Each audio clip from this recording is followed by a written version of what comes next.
Assalamualaikum warahmatullahi wabarakatuh.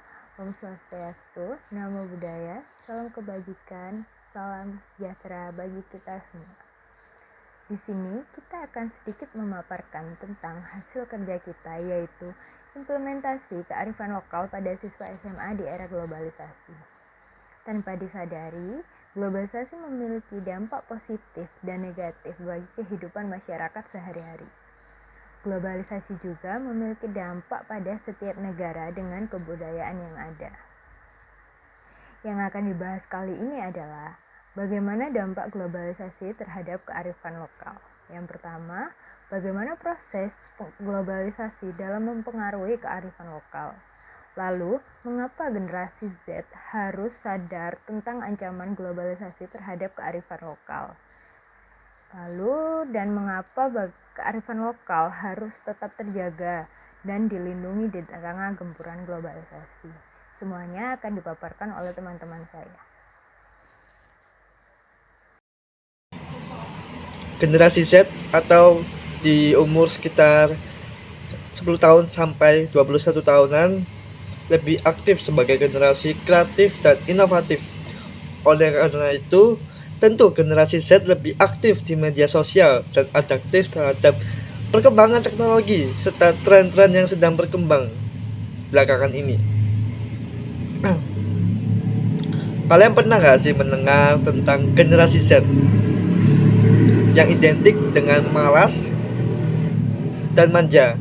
Hal itu bisa dianggap maklum dan sering terjadi karena mereka sangat mudah dalam mengakses informasi dan apa yang mereka inginkan melalui gadget mereka masing-masing. Lalu bagaimana dengan globalisasi?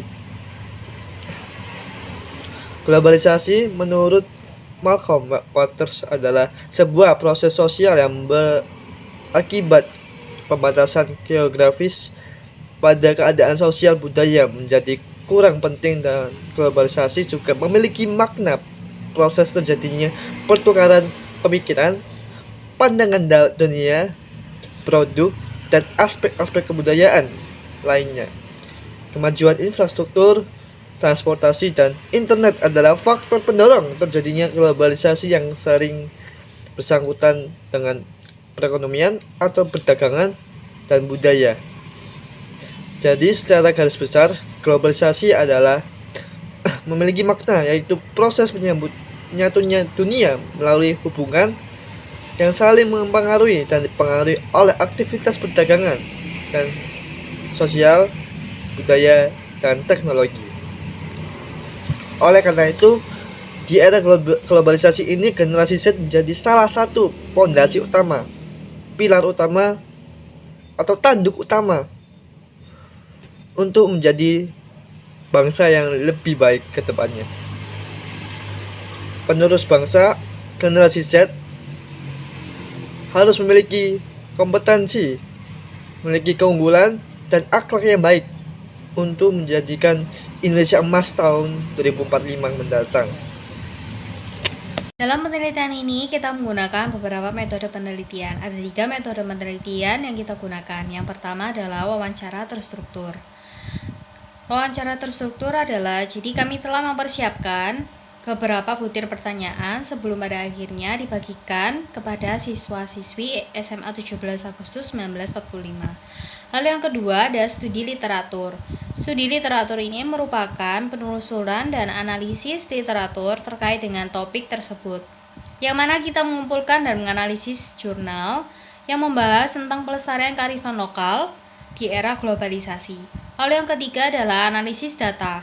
Analisis data dilakukan dengan pengumpulan data mengenai pemahaman generasi Z mengenai kearifan lokal, yaitu data dari hasil wawancara yang telah dibagikan. 2 minggu yang lalu, kita dibagi lagi menjadi 2 kelompok untuk melakukan wawancara di SMA 17 Agustus 1945. Sebelumnya, kita sudah menyiapkan beberapa butir pertanyaan untuk ditanyakan kepada para siswa. Tiap-tiap siswa mendapatkan pertanyaan yang sama, seperti yang pertama, apakah Anda masih ikut serta mempertahankan kearifan lokal di daerah Anda tinggal? Lalu yang kedua, apakah di daerah Anda masih terdapat kegiatan kearifan lokal? Yang ketiga, menurut Anda, apakah perlu melestarikan kearifan lokal agar tidak tergerus arus budaya globalisasi? Lalu yang keempat, apakah Anda setuju jika generasi Z atau milenial harus mampu mengembangkan kearifan lokal? Lalu yang kelima, menurut Anda, apakah perlu mempertahankan kearifan lokal di generasi saat ini? Dan yang terakhir adalah, apakah Anda setuju kearifan lokal mencerminkan kematangan masyarakat di tingkat komunitas lokal? Terima kasih. Saya akan menjelaskan hasil penelitian dari kelompok kami. Jadi dari 30 siswa, sebanyak 97% siswa menyetujui apabila kearifan lokal mencerminkan kematangan masyarakat di tingkat komunitas lokal. Dan sebanyak 73% siswa juga masih ikut serta mempertahankan kearifan lokal di daerah mereka tinggal. Lalu sebanyak 67% siswa masih terdapat kegiatan kearifan lokal di daerah tempat tinggalnya.